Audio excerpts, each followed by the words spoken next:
பசுச்ச வயித்த பார்த்து பார்த்து ஊட்டி விட்டவ அங்காளி, உடல வருத்தி போட்டி போட்டு காத்து நிற்பவ அங்காளி.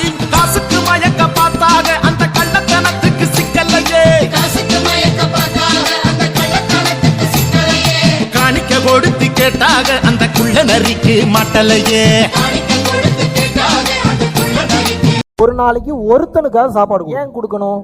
இங்க பண்ண மொத்த கர்மாவையும் மாற்றி அமைக்கக்கூடிய வல்லமை சாப்பாட்டுக்கு தான் இருக்கு. ஏன் சாப்பாட்டுக்கு இருக்கு? ட்ரெஸ் கொடுங்க போதும்னு சொல்லவே மாட்டான், பணம் கொடுங்க போதும்னு சொல்லவே மாட்டான், பேச்சுக்கு வாயில போதும்னாலும் மனம் இன்னும் வேணும்னு.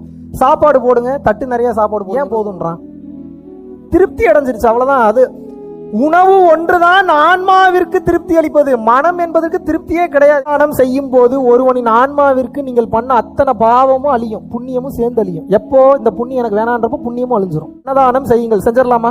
டெய்லி ஒருத்தருக்காக சாப்பாடு வாங்கி கொடு. 10-15 நாள் பண்ணிட்டு ஒரு ரிசல்ட் வர நிப்பாட்டிட்டீங்கன்னா உங்களுக்கு தான் பிரச்சனை. வாழ்க்கை முறையாகவே மாற்ற வேண்டும். இதை அதுக்காக எவ்வளவு பாவம் மட்டும் சாப்பாடு போட்டா எல்லாம் சரியாயிருமா? அப்படி கிடையாது. அதுக்கு உண்டான வினையை நீ அனுபவிச்சுதான். 10 தப்பு பண்ணிட்டு நாளைக்கு 20 பேருக்கு சாப்பாடு போட்டா எல்லாம் டேலி ஆயிரும். என்ன கணக்கு வழக்கு, என்ன மேத்தமேட்டிக்ஸா உங்களுக்கு? கர்ம வினைகளும் அப்பதான் அழியும். உங்களோட பெரிய பெரிய பாவங்களும் அங்கதான் அழியும். அது வரைக்கும் அழியறதுக்கு சான்ஸே கிடையாது. தினமும் ஒருத்தருக்காக சாப்பாடு கொடுக்கணும். கொடுத்துடலாமா?